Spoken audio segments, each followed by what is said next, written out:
हमारे बीच में राजेंद्र दादा हैं। लास्ट क्लास में दादा ने 12 और 13 प्रिंसिपल्स ऑफ प्राउड करा था। अभी हम लोग 14 to 16 प्रिंसिपल्स ऑफ प्राउड हमारे बीच में दादा लेकर के आए हैं।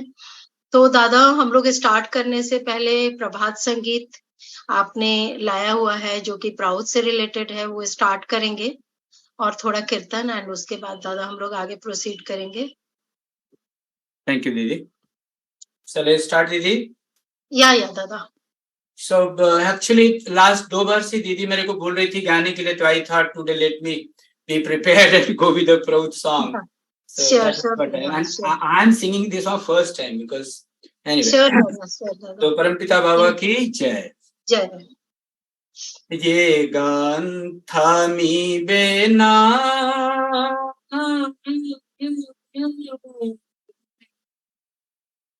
ए दाबी दोमी बेना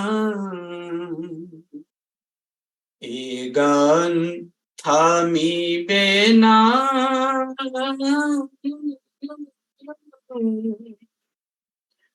ए दाबी दोमी बेना পথ বেঁধে দিল আলোক জল প্রভুতের প্রেষণা এ গান থামিবে না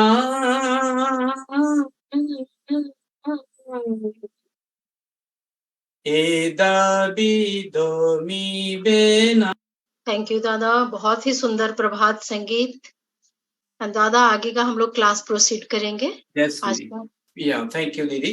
Namaskar, everyone. So we are in study circle, as Didi stated in the beginning, and we have gone through. We started from 8th sloka of 5.08 from Ananda Sutra, and the first was Vaichitrem Prakrita Dharma Samanam Na Bhavishyati.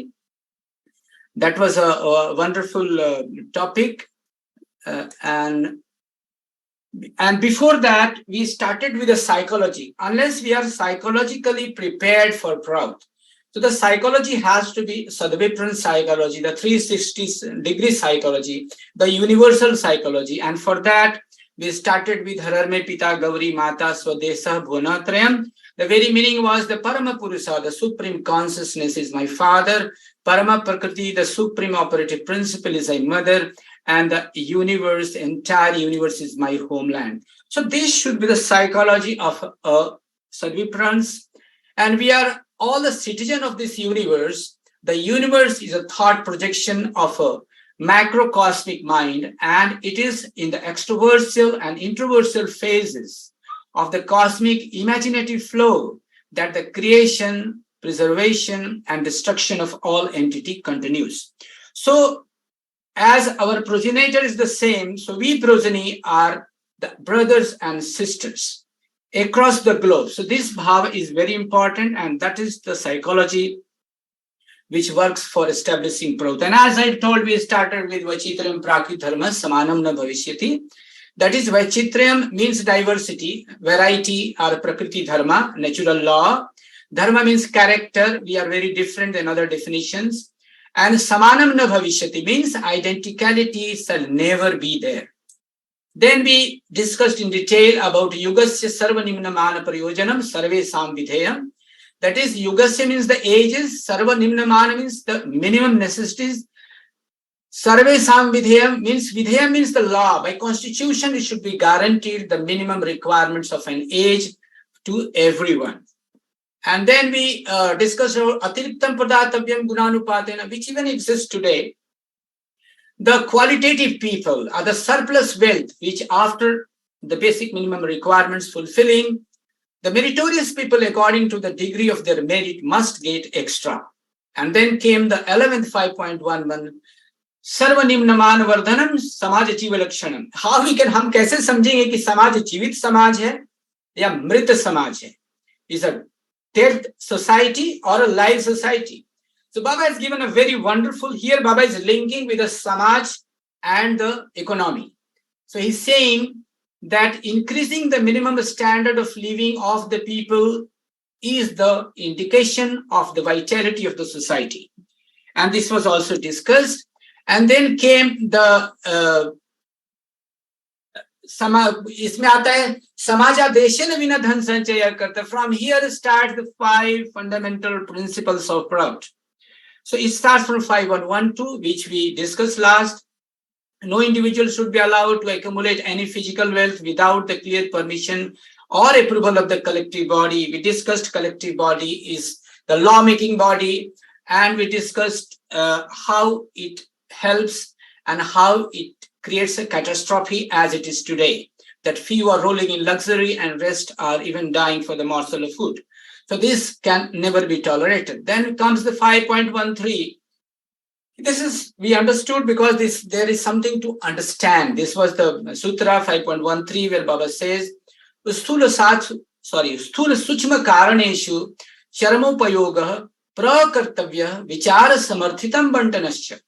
So there should be the maximum utilization and rational distribution of all mundane, supramundane, and spiritual potentialities of the universe.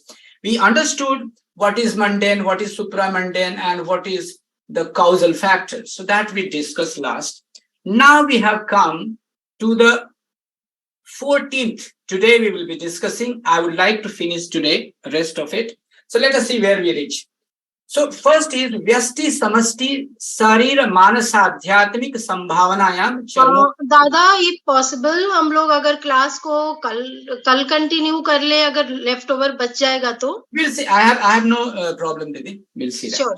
If today possible complete, then okay. If not complete, then we'll continue. Yeah. I think it should be complete. Sure, Okay, Didi. We'll see. So 14th chapter जो है वो है there should be.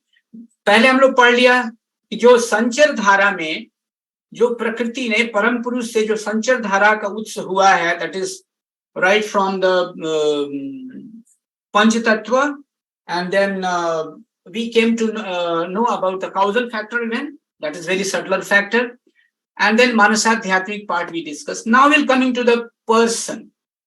A person means me and you. That is, there should be the maximum utilization of the physical, that is individual's physical, metaphysical and spiritual potentialities of unit, means that individual, and samaj, that is collective bodies of the human society. So this is very clear. That was for the macrocosmic part. This is for the microcosmic part, including the, so yes. So here I would like to say that Vyasti, we all know that is individual. Samasti means collective, that is samaj or society. Sarira, that is a physical body. Here both individual and collective physical body or physical strength. Manas, that is psychic body for both individual and collective.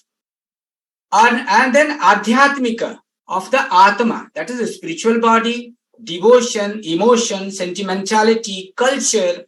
So these are the spiritual aspects of individual and collective body. Sambhavanayam, that is potentialities, resources, which have been and can be acquired, developed. And Charama Payoga, that is the maximum utilization. So this is the split of the sloka.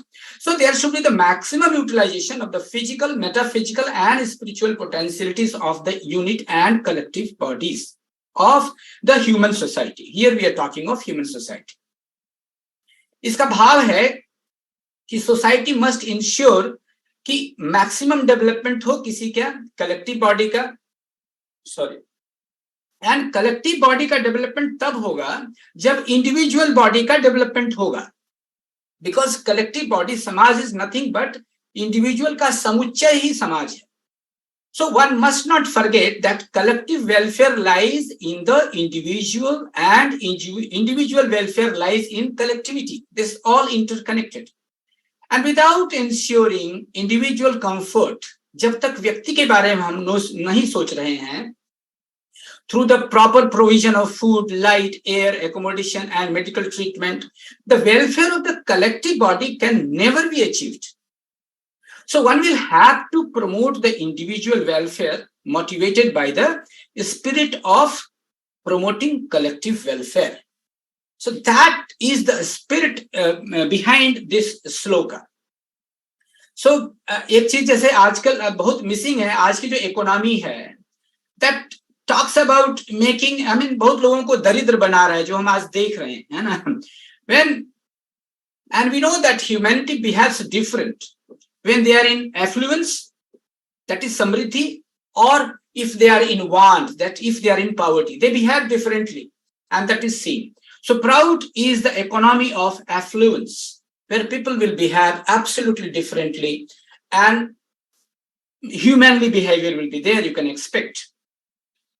और एक और बात मन में आ रही है कि पिछले श्लोक से मन में आ रहा है कि जो लोग समझते हैं कि ये मेरा है, this is mine.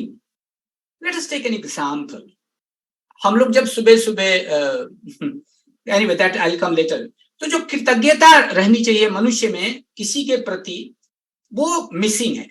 For example, suppose I am purchasing something 50 rupees per KG, any food grains, और हम समझते हैं कि मैंने उसका उचित मूल्य दे दिया.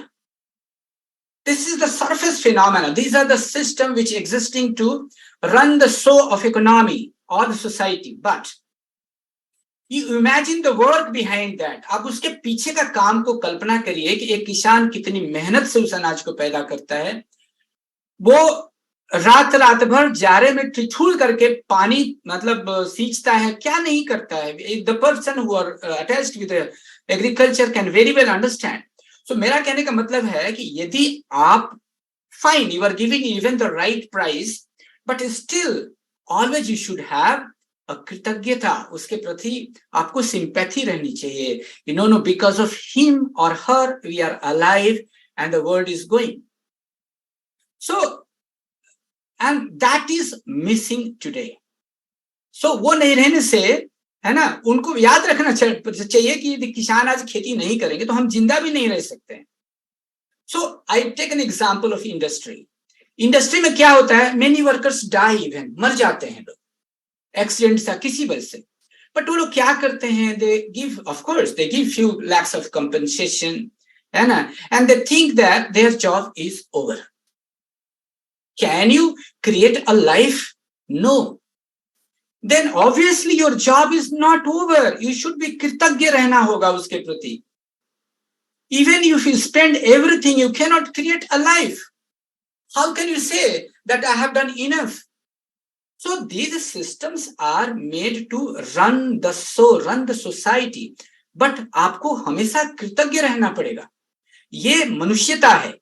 And this is very important. So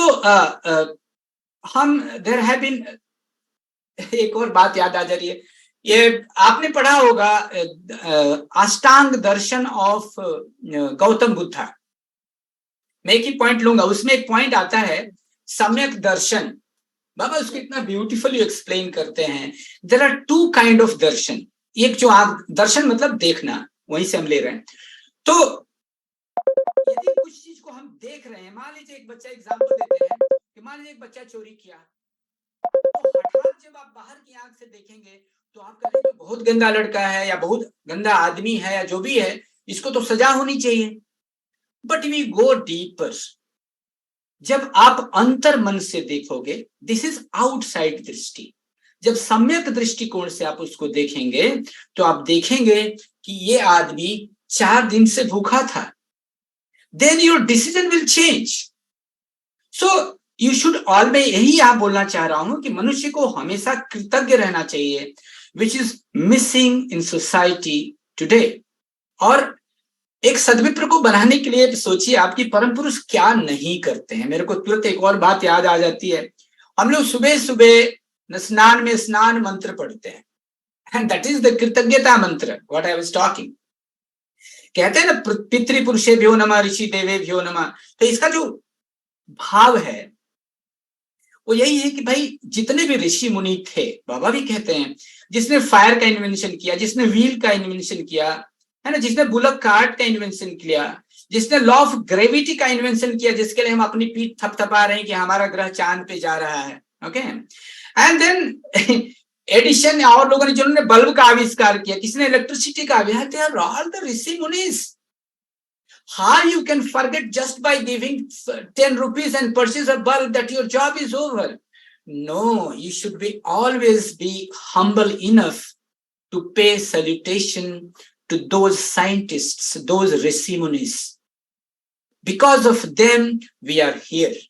Because of them, we are surviving. Because of them, we are comfortable. So there is a chain of people behind your success.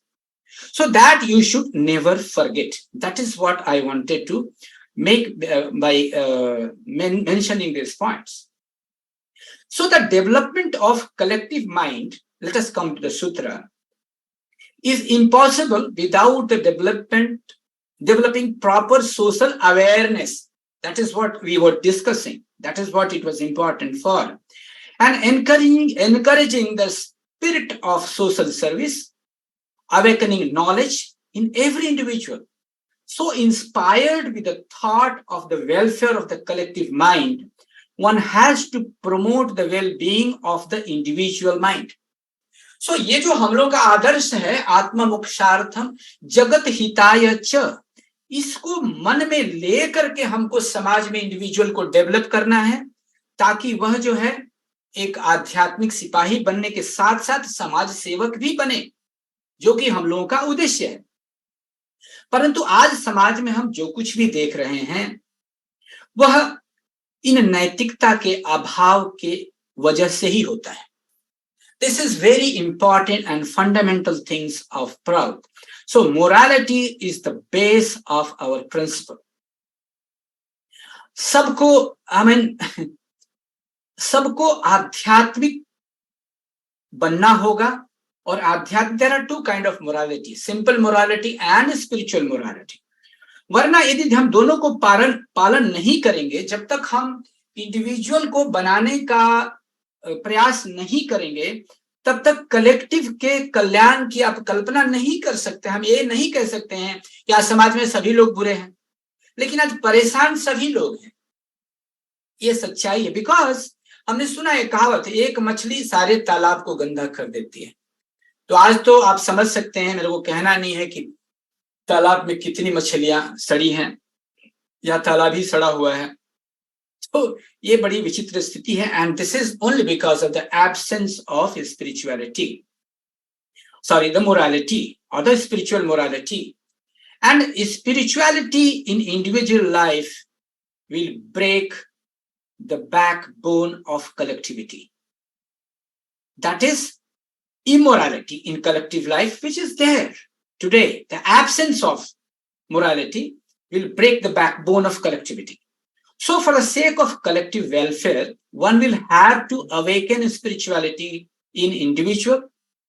So the mere presence of handful of very interesting है, लोग ऐसा समझते हैं, the mere presence of handful of strong people, brave people, moralists, or a small number of scholars or few spiritualists like you and me, even if you call us spiritualists.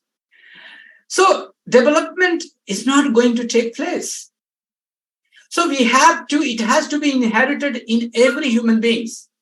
So this potentiality has to be harnessed and brought to test utilization. So first, right from the primary school, we will develop the boys and girls, the children, to reach our aim. There is a vision for that which we are working. We'll come on that later. So there should be planning as how to utilize in the best possible way and how to develop in the best possible way the individual physical capacity, mental capacity, and spiritual capacity, and maximum utilization of every individual physical skill, talent, that is intelligent, IQ, their emotion, spiritual, sentimental personalities of individual, and at the same time collective. So this is a wonderful thing. And to understand individual and collective, say many समाज और एक example मन में आ रहा है. बहुत सारे समाज हैं. कलेक्टिव मतलब यहाँ समाज से मतलब है, कलेक्टिव लाइफ मतलब सामाजिक लाइफ से मतलब है. तो हमारे अनुसार, प्रौत के अनुसार, there are 44 समाज in India. I'm talking maybe more than 250 in all over the world. So to understand individual and collective, say Kausal Samaj or the Magahi Samaj or Bhojpuri Samaj or any Samaj, Nepali Samaj. So every society has a kind of a particular sentiment which is different than others. Say Angika hai or any Samaj. हम एक मन में बात आ रही है, आपको पता है कि Gorkha regiment is very famous. And they have got a very peculiar regiment जो पहाड़ों में जिस क्षमता से, जिस कुशलता से लड़ाई कर सकते हैं, हम आप या और कोई रेजिमेंट नहीं कर सकता है. So I wanted to prove by giving this example that every samajas have a different kind of quality and these should be utilized maximum. So this comes from the cultural side of society. So there should be maximum utilization of the physical, metaphysical, and spiritual potentialities of the individual and collective bodies, that is samajas of the human society. This is not happening today. I think we are quite clear in what this sloka says. आज क्या है भाई? In today's situation, planning is not made based on what we are thinking. Today, planning is made on the basis of social Darwinism, which we all know. I need not explain. That is nothing but let people compete each other. That is a struggle for survival, survival of the fittest. And those who win the race, fine, that's nature. They say, if that is the nature, then human and animals have no difference. So we should have a different psychology. Some people say that बड़ी मछली छोटी मछली को खाती है. भाई हमको मनुष्य का समाज बनाना है, मछली का समाज नहीं बनाना है. So we cannot quote that example and justify that Darwinism is okay, capitalism is okay. No, this is foolishness. So that doesn't match the definition of progress, that humans should degrade to the animal behavior. That is not the purpose, not the sensible. That's not use of buddhi, or you can say vivek sammat. ये बातें नहीं दिखती हैं. That is not existent. Social Darwinism it is. So that should be outright rejected. That is what Prout says. No education should be in hand of society. The politicians. The education should be in the hands of managers, government, and society, educationists, psychologists. So they will evaluate every student for personality and they will encourage the development of personality in that field very sincerely from childhood and will end up in giving them proper job. What is that proper job? You know very well, जब एक आदमी का passion, जब उसका profession बन जाता है, तो इससे खूबसूरत जॉब उस व्यक्ति के लिए कुछ नहीं होता है. So after finishing the education, their job should be so that they can continue expressing and serving the society with a whole metaphysical and spiritual flavor they have acquired during their study. If somewhere all the three potentialities, ऐसा भी कहीं है, अगले साल सूत्र में है कि मान लीजिए कोई ऐसे व्यक्तित्व हैं जिनमें हर बातें पाई जाती हैं, they are physically also fit, mentally also strong, and spiritually also they are quite developed, then what you should do? So there is if you put them for physical work, that is not wise. So for such people where all things are developed, maximum you will utilize for his spiritual strength, then we'll come to his mental strength, and at the last we will utilize his physical strength, because he is a different creature. He's a differently abled person, having strong in all the three areas. So say if someone goes to judiciary like that, So don't put them for a struggle for existence. No, then that rare thing will degrade for a struggle of existence. That is what is happening today. I'll give an example why I'm saying so. समाज में आज तो थोड़ा सा माहौल बदल गया है. एक जमाने में जब लोग आईएएस बनने की ख्वाहिश रखते थे या बनते थे, तो उनके मन में बहुत स्ट्रांग रहता था मन में कि मैं ऐसा करूंगा, समाज के लिए वैसा करूंगा. I mean, they were too sincere in their approach when they were entering the academy. But when they were coming out, because of the political pressure, out of 32 vertebra column, nothing was left. They were spineless at the time of retirement. So, and this I'm quoting from an interview of a very senior IAS officer. So the very talented and wise people did great work in their life. And what happens? There are many people who do a lot of great work, especially in education, scientists, or many fields. So what happens that after the very talented and wise people did great work in their life, but after their retirement, what happens? Simply they become burden to even their own children. So this is the society today we are living in. The fellow was a typical genius till yesterday when he was in job. And just after retirement, his value is being denied immediately after a day. That is very inhuman because this principle is not there. आप कल्पना करिए, मैं पहले भी बोल चुका हूं, कोई आपका पढ़ाया हुआ लड़का है, आज आईएएस है या बहुत हाई किसी एटॉमिक रिसर्च में है, at a very high level somewhere is he or she, they always respect their teachers. When they come back, they meet them. उनसे वो लोग मिलते हैं, प्यार से बैठते हैं, चाय कॉफी करते हैं एक दूसरे के साथ बैठ करके. But for society, they do not have any value because they are retired. So this is missing in present scenario.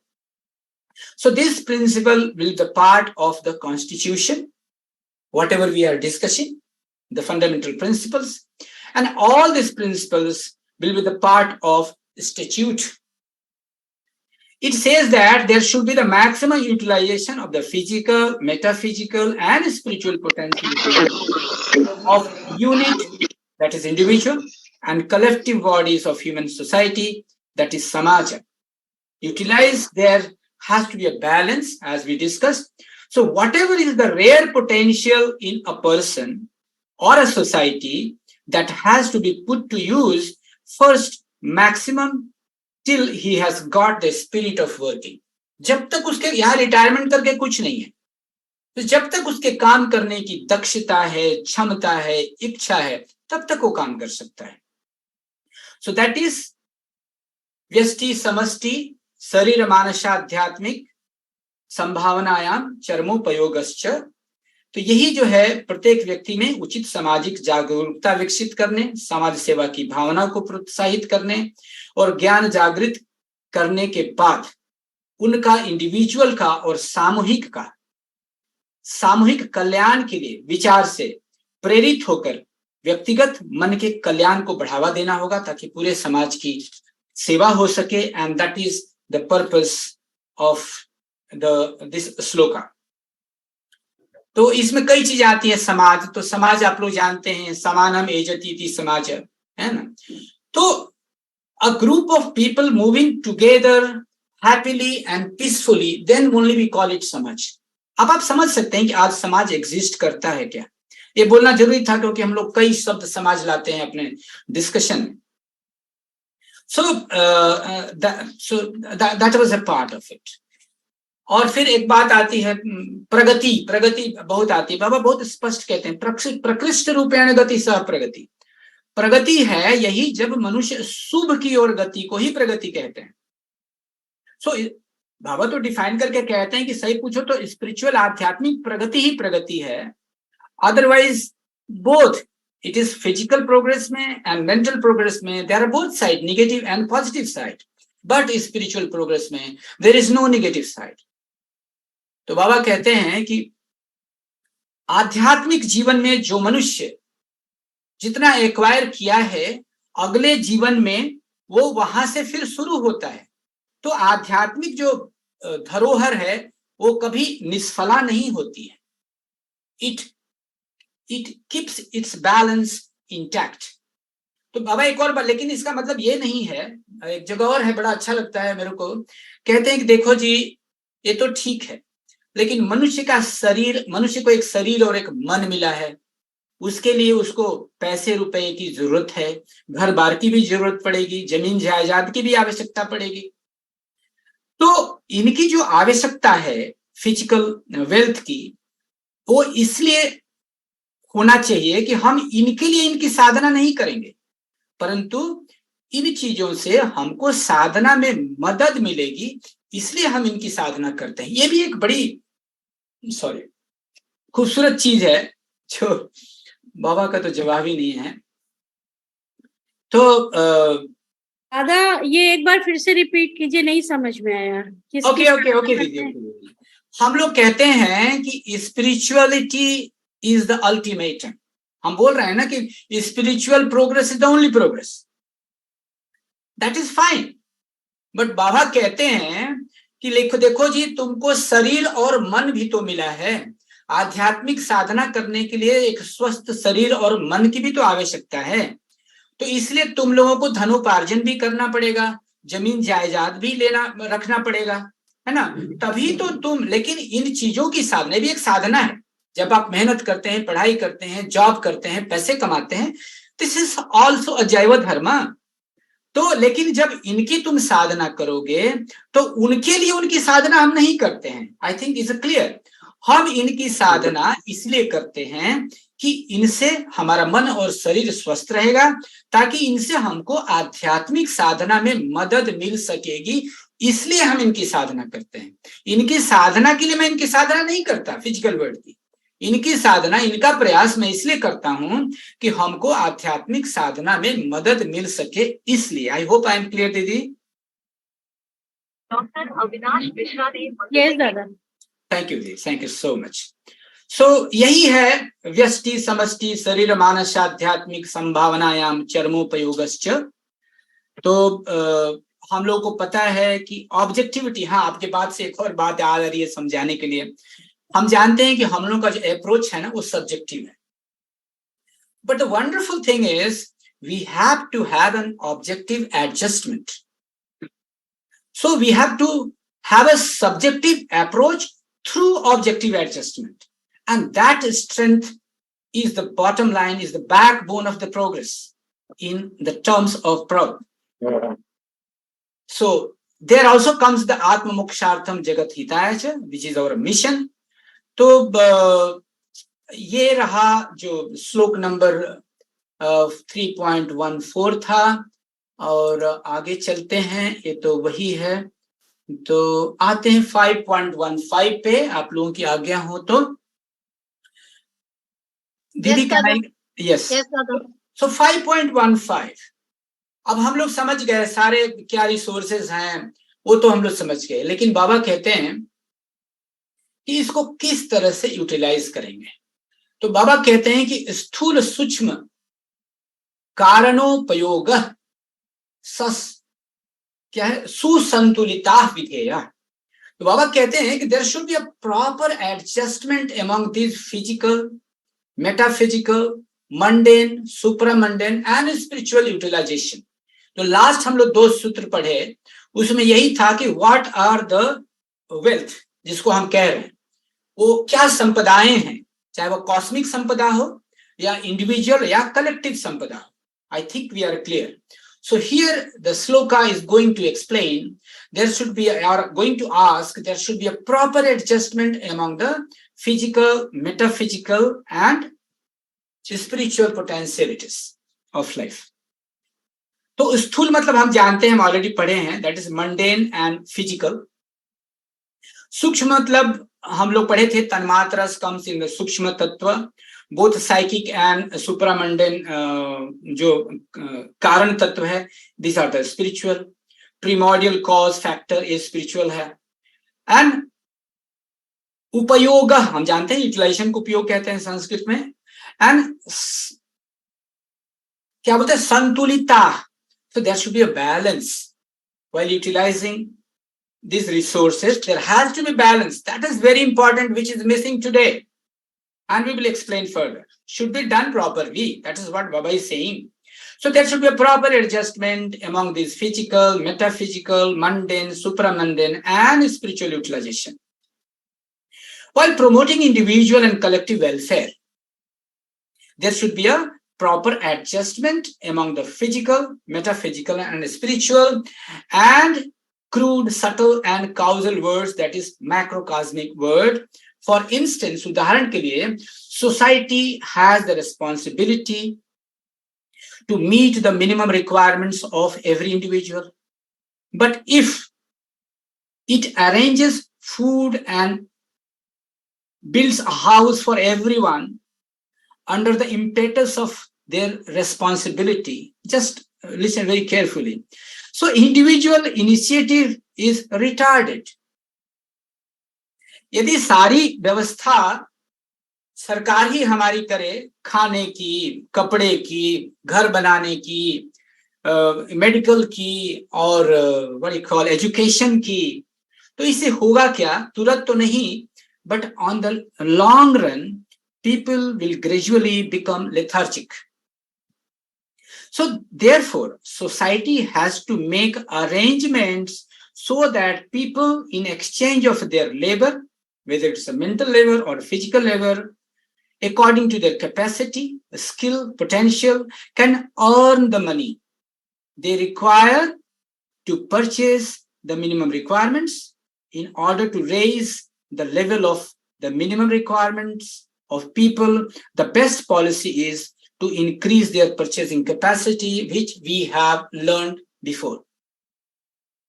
So, proper adjustment also means that while taking service, as I discussed, suppose there is a person who is physically, mentally, and spiritually also developed. So society should follow a balanced policy. Society will take physical, intellectual, and spiritual service from a person depending upon which of these capacities or capabilities is conspicuously developed, properly developed in that person or in that society. From those who are sufficiently physical, intellectually developed, society will follow the balanced policy. That is, accordingly, they'll take more intellectual service and less physical service. Because intellectual power is comparatively subtle, सूक्ष्म है, rare है. So from those who are physically, mentally, and spiritually developed, as I discussed, society will take maximum spiritual service, less intellectual, and still less physical services. So there has to be balance. As far as social welfare is concerned, those endowed with spiritual power can render the greatest service, followed by those endowed with intellectual power. Those having physical power, though not negligible, remember this, never neglect the physical power, cannot do anything by themselves maybe, but under the supervision, they can deliver the best, which an intellectual or spiritualist may not do. So every varna is equally important. So whatever they do under the instruction of those endowed with intellectual or spiritual power, of course, but they are very valuable for the society. Hence, the responsibility of controlling the society should be in the hands of those who are endowed only with physical power, or in hands of those endowed with courage, or in hands of those who are developed only intellectually, or the only spiritually developed people alone. No.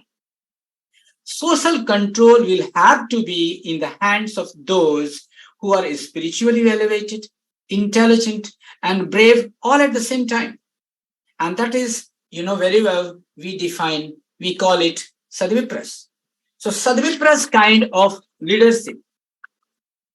तो बात आती है, आज ऐसा नहीं है तो क्यों नहीं है? Because today we are guided by politicians and not by leaders. It should be very clear.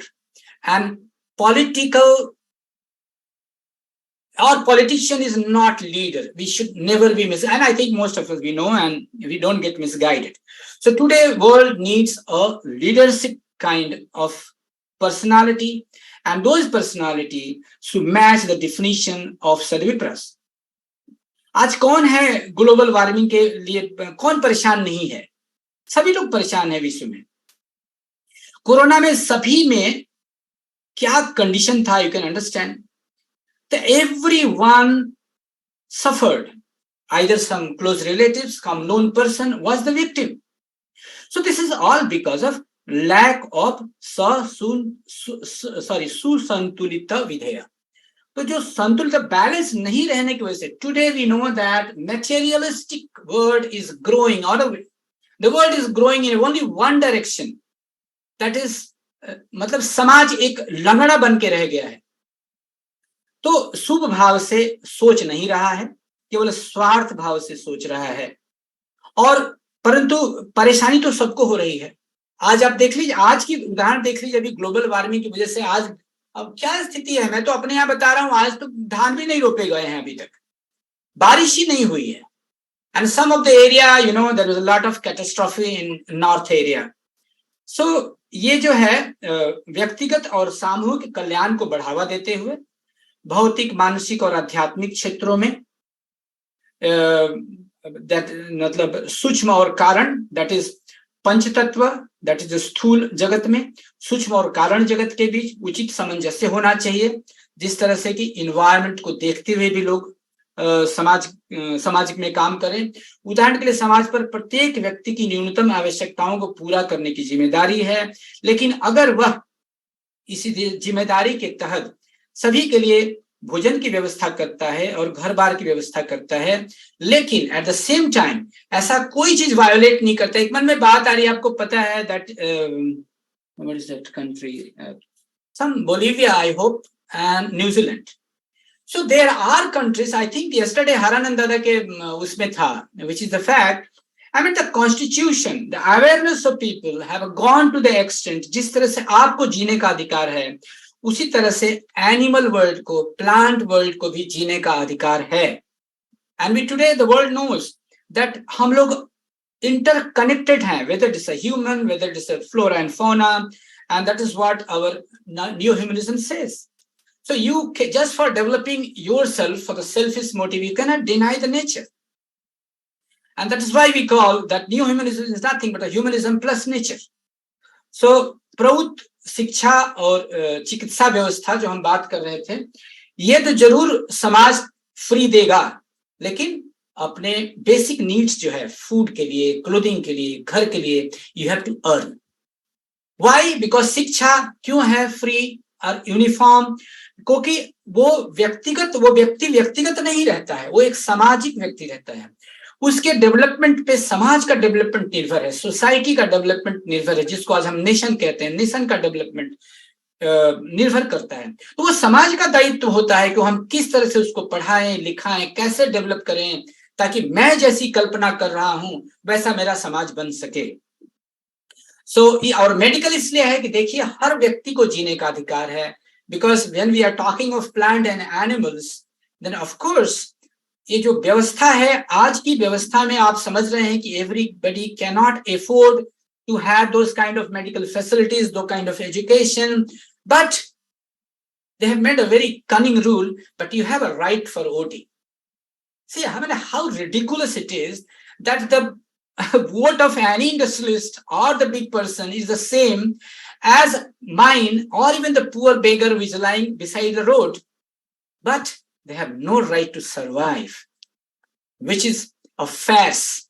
Baba कहते हैं, this is, I mean, political democracy is a farce. ये छलवा है, ये छलावा है, धोखा है. So with time, if you give me 4 more time, I think we can go to the. एक और कुछ बातें मन में आती हैं, ऐसा क्यों हुआ? I mean, मन में बात आती है कि आखिर पहले लोग जब कहते थे, this I have read in some what is this, Dada Rudrananda speech was there, one guest speech from there. I found that हमको पता है that कुछ साल पहले तक, I mean 1498 तक मनुष्य कुछ भी करता था तो एटलीस्ट वो कहता था थैंक गॉड, परमात्मा को धन्यवाद देता था। मतलब उसके पास जो है रिग्रेट था, यदि कुछ बुरा करता था तो, और कुछ अच्छा करता था तो कृतज्ञता भी थी उसको परमात्मा के प्रति। लेकिन अभी मटेरियल वर्ल्ड में क्या हो गया, and where it started, I want to quote this because I love it. When Vasco da Gama was Portuguese, we know that explorer, who is famously known as being the first European to reach India by sea in 1498. And from there, the Industrial Revolution started. And when he conquered, what he did is, they did not thank God. They pat their backs that I did it. And from this I, the industrial, the material world is starting. Even today, there is I, and I. So that is why, because of this ego of I, today we are facing all over the world. Today, you can very well understand the Russia and Ukraine war. This is all a simple ego war. I can beat you. I can beat you. I'm not inferior to you. And same Columbus when discovered the America. So these were the time, when people forget because the achievement was big achievement. So they never wanted to give credit to God. They gave credit to themselves. And from there, the greedy capitalism started. So this is why I wanted to say, the last sloka is beautiful, and that says that Desakala patraiha upayoga parivartante te upayogaः pragatisīlaः bhaveyuः. So this is a wonderful sloka. I'll repeat. Desakalapatraiः upayogaः parivartante te upayogaः pragatisīlaः bhaveyuh. It's a wonderful line. Baba कहते हैं in last sloka of the Prout. ये सूत्र form में एक बहुत बड़ी धरा की रचना परमात्मा ने दी है। सो बाबा कहते हैं कि देश काल पात्र ही है, दैट इज द एज पर the space time and person. उपयोग जो है, यूटिलाइजेशन जो है, ये परिवर्तन के अनुसार, with the changing word, this should also change. So the method of utilization should vary in accordance with the change in time, space, and person. And not only that, the utilization should be of progressive nature. This is a wonderful line. So, let's see, again, I'm there only. Okay. Yes. So here I have brought a wonderful thing. प्रगतिशील है ना। सो बाबा कहते हैं कि प्रगतिशील उपयोग तत्वमिदं सर्वजन हितार्थम सर्वजन सुखार्थम प्रचारितम। ये लास्ट श्लोक है, उसी का सब श्लोक है, जो बाबा कहते हैं कि सबके कल्याण के लिए तुम लोग प्रौत का प्रचार करोगे। तो हम जो प्रगति बोलते हैं, हमारा जो यूटिलाइजेशन है, इट शुड बी प्रगतिशील। Then what is that progressive utilization? So this is the progressive utilization theory. Why it is called progressive utilization theory? So मैं दूसरा श्लोक को भी थोड़ा डिटेल कर देता हूँ। प्रगतिशीला मतलब progressive. We will come what progressive is. I think you can very well understand with this slide which is in front of you. So उपयोग means utilization. तत्वम मतलब theory. इदम, so this. तो बाबा कहते हैं कि for all people, सबके हित के लिए, for the well-being, सबके सुख के लिए, for the all-round happiness, pracharitam is to be propagated. So this is the progressive utilization theory propounded by the happiness and all-round welfare of all. Here all means all, that is human plus nature. So all life is interwoven as we discussed. तो सबका अस्तित्व एक दूसरे पर आश्रित है।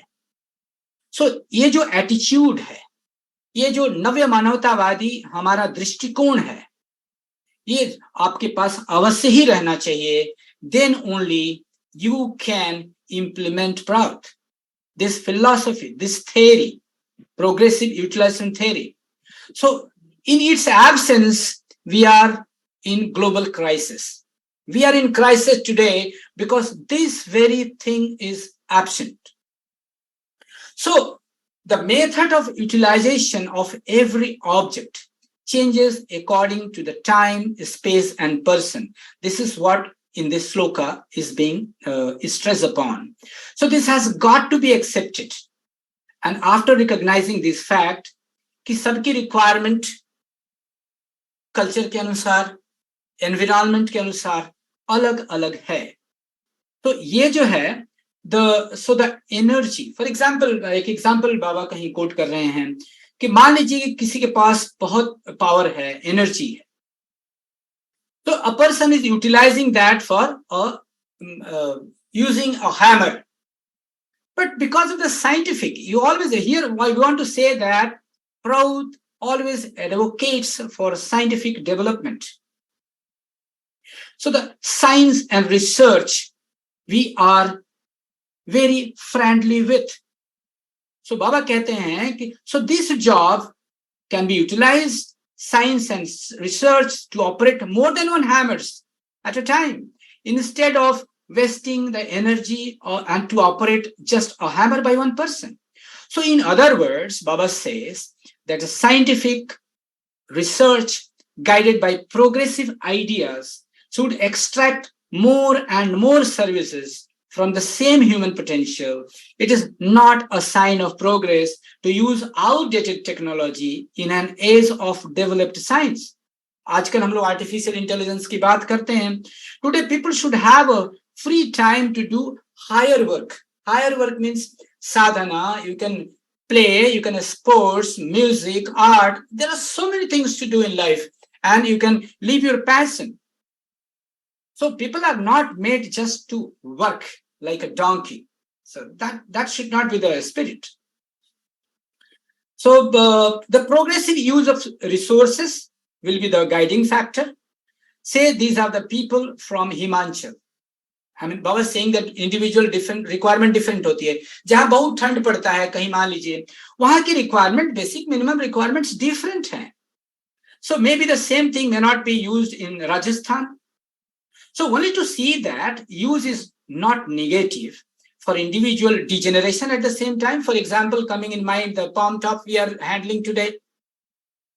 So, and not negative for the social growth. So therefore, utilization should always be of progressive way so that society is not affected in negative way. And even individual life grows not impeded. So can take an example of today Android phone. You know, there is a lot of many earlier also I said that knowledge is tremendous. Today knowledge is a click away from your palm top in your hand. But what is missing is the very what you call understanding, the wisdom that what I should choose and what I should not choose. So that is very important. That is why Baba says you should be cautious that your any utilization should be of a progressive nature. और फिर बाबा कहते हैं last में that प्रगतिशील उपयोग तत्वमिदं सर्वजन हितार्थम सर्वजन सुखार्थम प्रचारितम. So this is the progressive utilization theory propounded for the happiness and welfare of all. So it should be pracharitam. So here I have placed a slide before you that talks. हम सबको पता है what is progressive. I wanted to tell here that see everybody knows कि हम लोग एक unicellular जीव थे करोड़ों वर्ष पहले. Then we are developed in a multicellular जीव.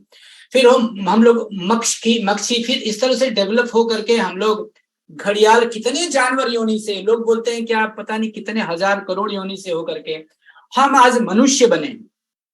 तो ये जो अंडरस्टैंडिंग है प्रोग्रेसिव का कि अब मनुष्य को तो आगे जाना है, पीछे जानवर तो नहीं बनना है. कोई नहीं चाहेगा. यदि उसको पूछा जाए क्या बनोगे, जानवर बनना चाहोगे, तो नहीं बोलेगा.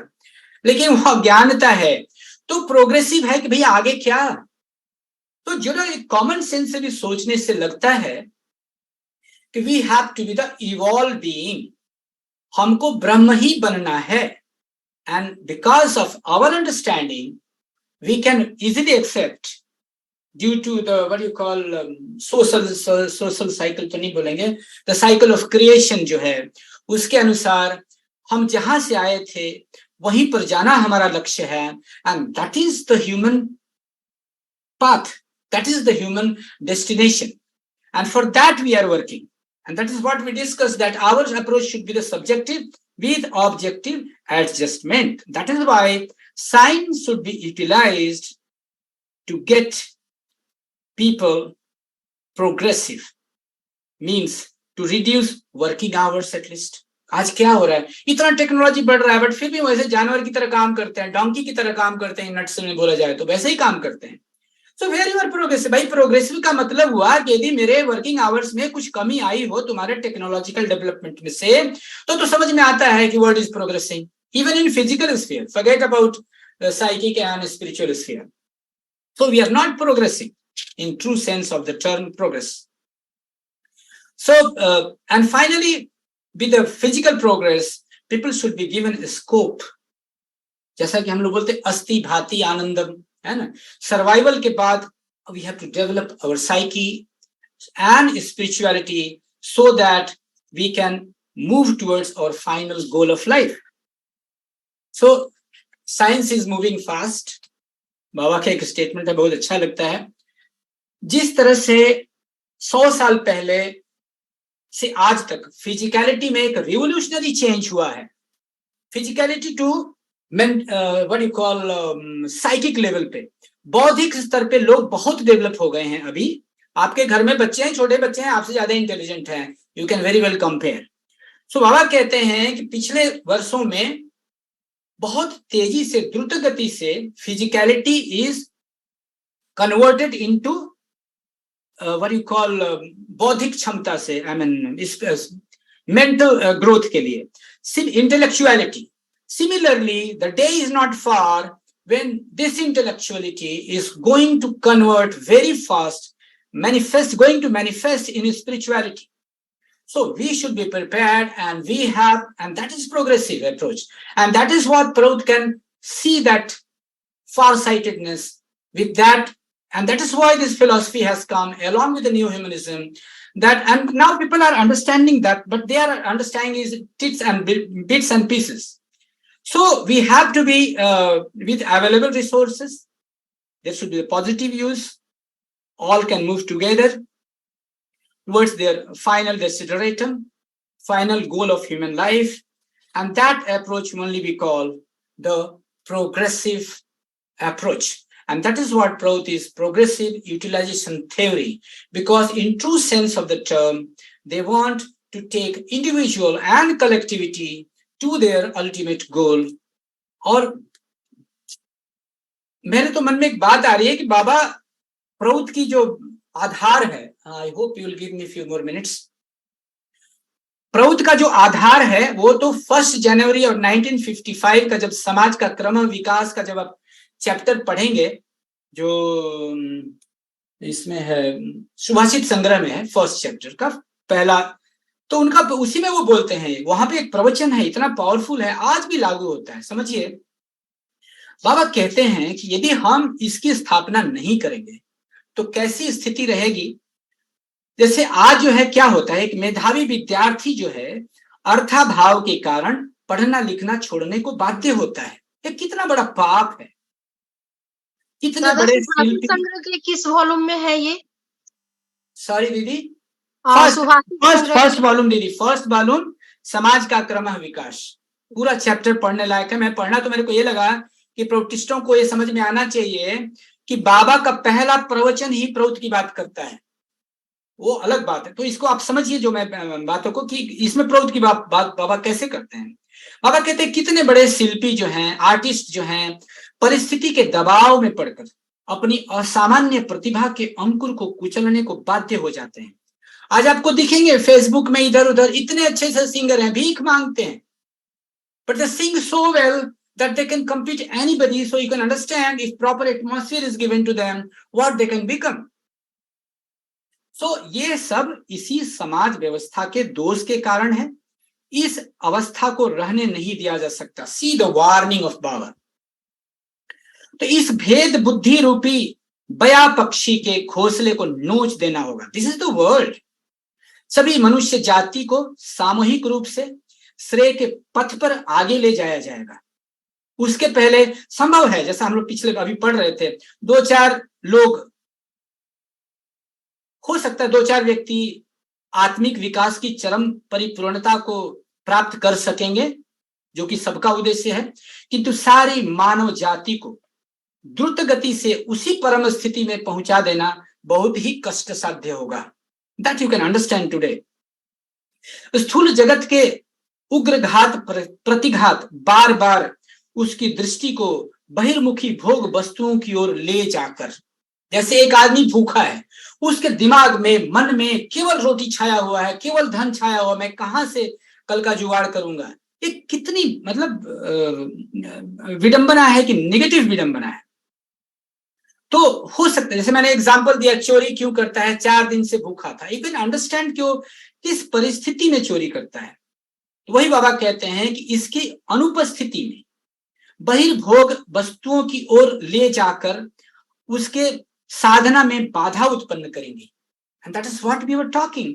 बाबा भी कहते हैं, आपने उन्हीं का बोला हुआ है कि आप भूखे भजन न हो ही गोपाल। He has repeated this when he was probably 1979 when he was talking about Prout. So सुसामंजस्यपूर्ण समाज व्यवस्था में कोई यश का मारा अर्थ के लोभ में पड़कर पगले कुत्ते की भांत दौड़ धूप नहीं करेगा।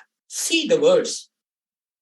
बहिर्जगत का वातावरण मन साम्य अर्जन करने में सहायता देगा और उसके भीतर दारिद्र्य भी क्रमशः क्रम होता जाएगा। And that is when you are to establish Prout. एक और बात कहते हैं मन में बाबा, क्योंकि your philosophy is such, to understand your philosophy, first of all the psychological preparation is very much required. एक श्लोक है, आप समझ सकते हैं, सतु भवति दरिद्र अस्य आशा विशाला मनसी च परितुष्टो को अर्थवान को दरिद्र। महात्मा गांधी भी बोलता है कि अरे भाई, सबके नीड के लिए पर्याप्त है, लेकिन ग्रीड के लिए पर्याप्त भौतिक वस्तुएं समाज में नहीं है। लेकिन हम उसको हाउ टू डील विद, एक साइकोलॉजी से हम डील करते हैं, और वो है हमारा यम नियम का साइकोलॉजी। तो जो संतोष है, वो जब तक एक स्पिरिचुअलिस्ट नहीं बनिएगा, जब तक आप संतोषी नहीं बनिएगा, जब दूसरों के बारे में नहीं सोचिएगा, तो इसका मतलब वही है कि यदि आप मन में संतुष्ट हैं तो उसके लिए कौन अर्थवान है और कौन दरिद्र है, सब बराबर ही है उसके लिए।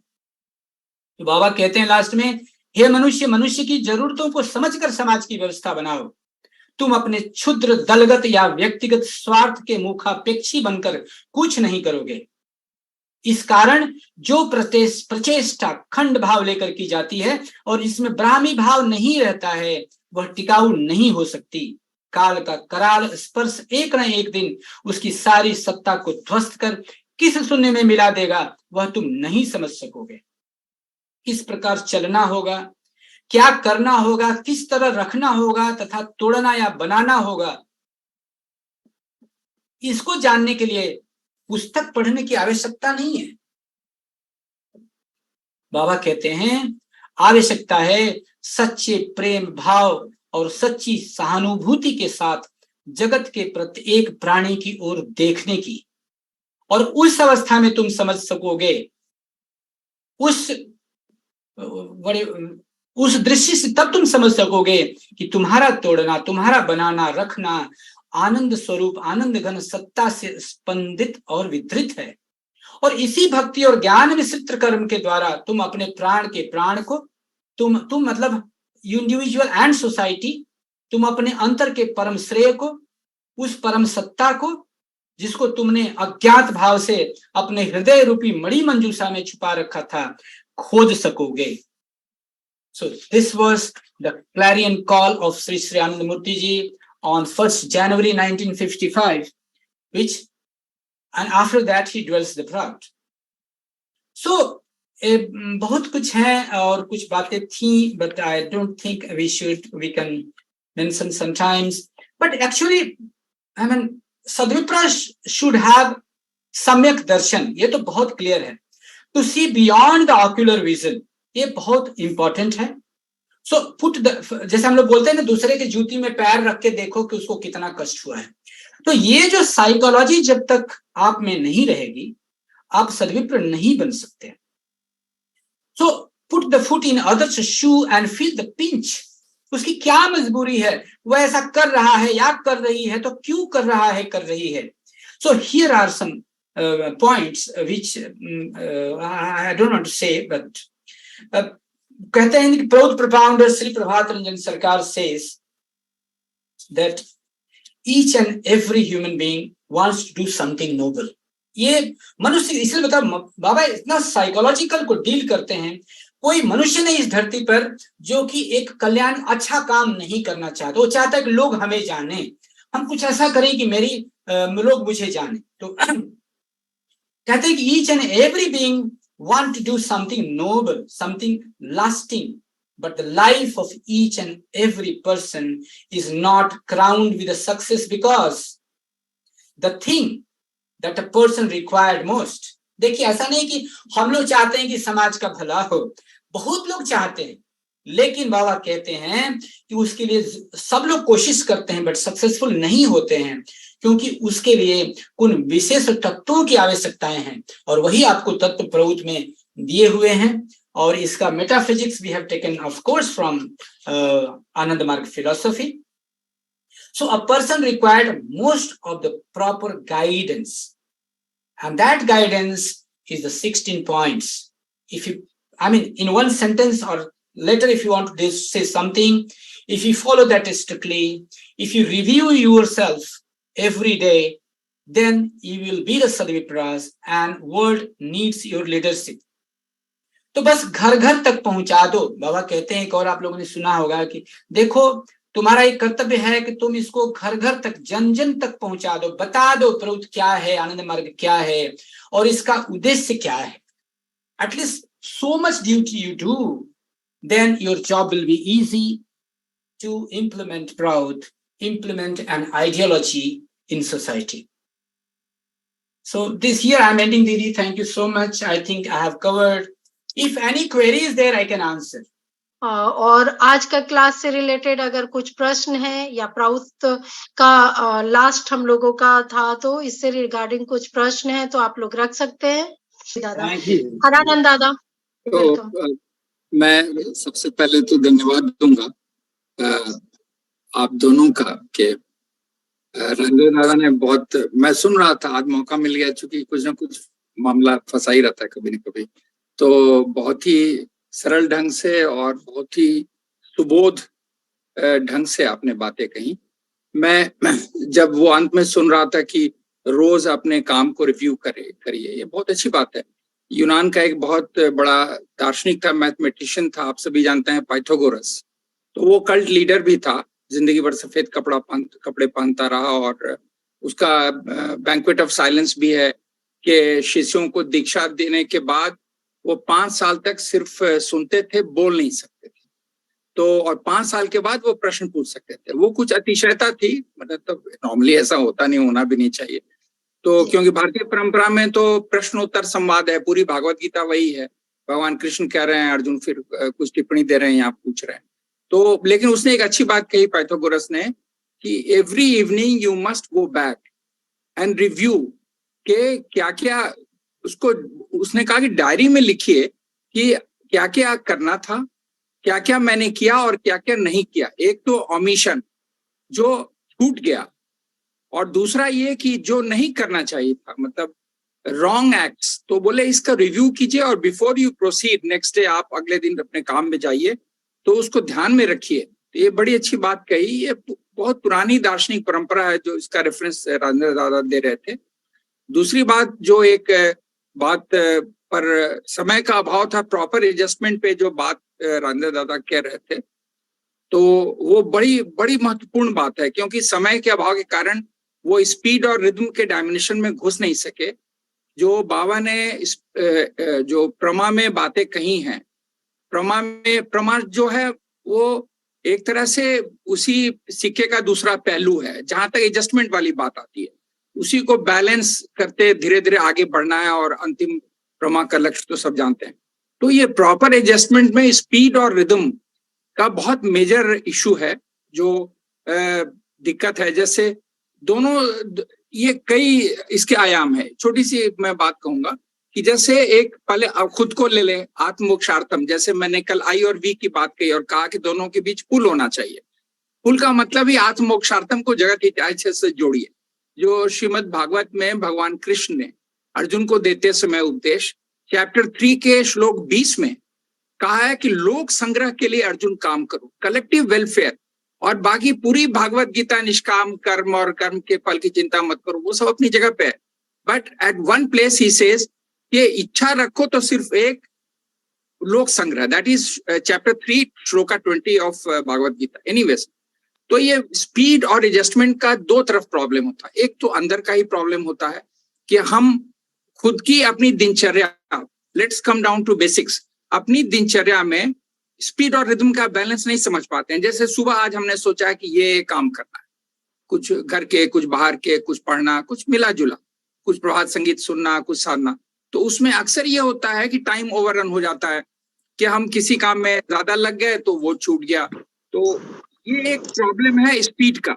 दूसरा रिदम का ये प्रॉब्लम है कि अगर आप किसी काम में अधिक उलझ गए, जैसे मान लीजिए कि छोटी सी बात कह रहे हैं, कोई गेस्ट आने वाले हैं और सारे दिन उसमें चले गए, आप उलझ गए, एक दिन तो चला गया उसकी तैयारी में, क्या भोजन होगा, क्या होगा, कैसे शयन होगा, वगैरह वगैरह। तो माइंड इतना ऑब्सेस्ड हो जाएगा इन चीजों से कि वो जड़ीभूत हो जाएगा कि फिर उसको निकालने में बहुत समय लगेगा। इसलिए कुआं में उतरने के पहले सीढ़ी, जितनी कम सीढ़ी में उतर के रस्सी से पानी खींच लीजिए, वो उसी में बुद्धिमानी है। ज्यादा नीचे उतर गए तो चढ़ने में ज्यादा मेहनत लगेगी, उतरना आसान है। ये जड़ानुभव जो शब्द का प्रयोग किया बाबा ने प्रभात संगीत में कि मैं जड़ के अनुभव से बाहर निकल रहा हूं, तो ये एक्सपीरियंस ऑफ जो मैटर है, ये सारी जागतिक चीजें तो मटेरियल वर्ल्ड है। तो इसमें और दूसरा प्रॉब्लम होता है रिदम का ये कि क्या जिंदगी में एक लयात्मकता होती है। जैसे आज मैं देख रहा था, बाबा ने कहा है कि एक प्रभात संगीत बड़ा अच्छा मिला, कहते हैं कि अणु परमाणु में भी एक लय है और वो भी गीत गा रहे हैं, वो नाच रहे हैं, झूम रहे हैं, तुम इसको समझो ना समझो। और बल्कि यहां तक उन्होंने कहा कि वो जीवित हैं। और न्यूमनिज्म के एक चैप्टर में आप लोग जानते होंगे कि उन्होंने ये भी कहा कि it should B extensive and intensive, और जब इंटेंसिव की बात वो करते हैं तो बिल्कुल वो सूक्ष्मतम जगत में चले जाते हैं, अणु परमाणु के स्तर पे न्यूमरिज्म की बात करते हैं। वो बड़ा एक अकेला सा डिस्कोर्स है न्यूमरिज्म पे, जो नॉर्मली ओवरलुक हो जाता है। खैर, तो ये रिदम को भी बैलेंस करना बहुत जरूरी है। जैसे एक उदाहरण दिया बाबा ने कि तुम बहुत तेज दौड़ रहे हो, तो दौड़ते समय गणित का कोई छोटा सा सवाल तुमसे पूछा जाता है, मान लीजिए 24 × 11, तो तुम हो सकता है टेबल कुर्सी बैठो जवाब दे सकते हो, लेकिन अगर भागोगे पूरी स्पीड में तो तुम एक छोटा सा गणित का सवाल भी नहीं कर सकते हो। तो जब बॉडी की स्पीड रहेगी बहुत ज्यादा, mind can not function properly. इसीलिए वो रिदम का फिर इशू बन जाता है कि आप अगर जगत के काम में, जैसा रंजदा ने बड़ी खूबसूरती से कहा कि वर्किंग लाइक अ डोंकी, तब तो उसके बाद फिर निकल के और फिर वो तीव्र बुद्धि श्वान बनना बहुत कठिन है। मतलब देखिए, गधे को कुत्ते की बुद्धि देना बहुत कठिन है, उसके लिए बहुत मेहनत करनी पड़ती है। खैर, I should not laugh at donkey, क्योंकि डोंकी के बारे में भी बाबा ने कहा कि उसको सिद्धि है, वो एक स्थान पर खड़ा होके हिलता भी नहीं है, तो उसमें भी कला है। तो ये स्पीड और रिदम, तो इसलिए प्राउट के अंदर मैं कहूंगा कि प्रमा का चैप्टर जरूर पढ़ लीजिए जब ये बात आती है प्रॉपर एडजस्टमेंट की, ये बहुत जरूरी है। और जब ये यूटिलाइजेशन की बात हो रही है, इसमें 5 डायमेंशंस हैं जो रंजदाना ने बताया, तो वो 5 डायमेंशन भी पूरा उन्होंने पूरा 5 आयाम खोल दिए, मंडेन, सुप्रा मंडेन, फिजिकल, स्पिरिचुअल, तो कोई भी क्षेत्र शारीरिक स्तर पे, मानसिक स्तर पर और आध्यात्मिक स्तर पर उन्होंने नहीं छोड़ा। एक बात और उन्होंने कही है प्राउट को एक्सप्लेन करते समय, मैं इन्हीं 14, 15, 16 की बात कर रहा हूं कि देखो जी, जितना काम एक आध्यात्मिक व्यक्ति कर सकता है उतना काम बौद्धिक व्यक्ति या ज्ञानी नहीं कर सकता, और जितना काम एक ज्ञानी कर सकता है उतना शारीरिक श्रम करने वाला नहीं कर सकता है। इसीलिए वो सीमा है। इसलिए अल्टीमेटली तो इससे निकलना पड़ेगा। कल लौटते समय प्रोग्राम से मेरी प्राउत पर बहुत जाम में फंस गया हम लोग, लंबी चर्चा हुई। रुदान दादा को मैं छोड़ने आश्रम जा रहा था, तो उन्होंने ये मैंने कहा कि दादा प्राउत की जब बात होती है तो सिर्फ material world, physical world, 5 basic needs and और इसमें फोकस बहुत रहता है। तो उन्होंने कहा कि यही तो समस्या है कि बाबा ने स्वयं कहा था कि Prout is 99% spirituality and 1% it deals with physicality. तो ये पहली बार मैंने सुना उनसे, कहीं कहा होगा। दादा तो मतलब 60 वर्षों पुराने मॉन्क है। तो ये फिर मैंने कहा कि फिर दादा यही पीड़ा मुझे थी, आपने मेरे बहुत पुराने जख्म पे मरहम लगाया कि लोग मानसिक ऊर्जा के उपयोग की बात क्यों नहीं करते हैं, आध्यात्मिक ऊर्जा के उपयोग की बात नहीं करते हैं। जो आज नरेंद्र दादा ने बड़ी खूबसूरती से उसको स्पष्ट किया कि दे आर इक्वली इंपॉर्टेंट। बल्कि बाबा की ग्रेडिंग को अगर हम समझें, ए माइनस, ए प्लस, तो मैं ये कहूंगा, मैं ये अपना यूज कर रहा हूं कि ए माइनस में फिजिकल स्ट्रेंथ है, पोटेंशियलिटीज है, ए में इंटेलेक्चुअल है, और ए प्लस या आउटस्टैंडिंग में स्पिरिचुअल है। तो ऑब्वियसली जिसकी पास ए प्लस ग्रेडिंग है, he is definitely has to be rated higher than A और ए माइनस। तो इसलिए फोकस अल्टीमेटली वो ठीक ही कह रहे थे कि देखिए प्राउत तो स्टेपिंग स्टोन है, आगे बढ़ना है प्राउत से, फिर और आगे बढ़ते फिर प्रमा बैलेंस करते हुए, और न्यू ह्यूमनिज्म अल्टीमेट गोल है। जो बाबा ने अंत में एक शब्द यूज किया है कि the Joy of freedom for ever. यह न्यू ह्यूमनिज्म का अंतिम जो लगभग वाक्य है, वाक्य एग्जैक्टली मुझे याद नहीं, लेकिन he has used this term कि गोल जो है the Joy of freedom for ever. तो अल्टीमेटली प्राउत का भी गोल यही है। जो अंत में उन्होंने 2 शब्द जो बाबा ने श्लोका 16 में कहा है, बड़े इंपॉर्टेंट है, हैप्पीनेस एंड वेलफेयर। ये दोनों शब्द बहुत महत्वपूर्ण है, क्योंकि वेलफेयर को तो दादा ने डिफाइन किया, हैप्पीनेस सर्वजन सुखार्थ। हाँ, तो ये बहुत इंपॉर्टेंट है। पर्पस वो बता रहे हैं कि हम किस लिए इतनी मेहनत कर रहे हैं। प्राउत को एक्सप्लेन किया हमने। बस मेरे 2 उद्देश्य हैं। जो भागवत गीता के अंत में भगवान कृष्ण ने अर्जुन को यही बात कही कि भाई मेरा पर्पस क्या है, तो ये समझो। तो उन्होंने ये बातें बहुत महत्वपूर्ण है, happiness and welfare. When we talk of welfare, we basically focus on collective welfare. And when you talk of happiness, obviously it also means collective happiness. But individual अगर खुश नहीं होगा, जो बाबा ने कहा, तो collective happiness कहाँ से आएगा?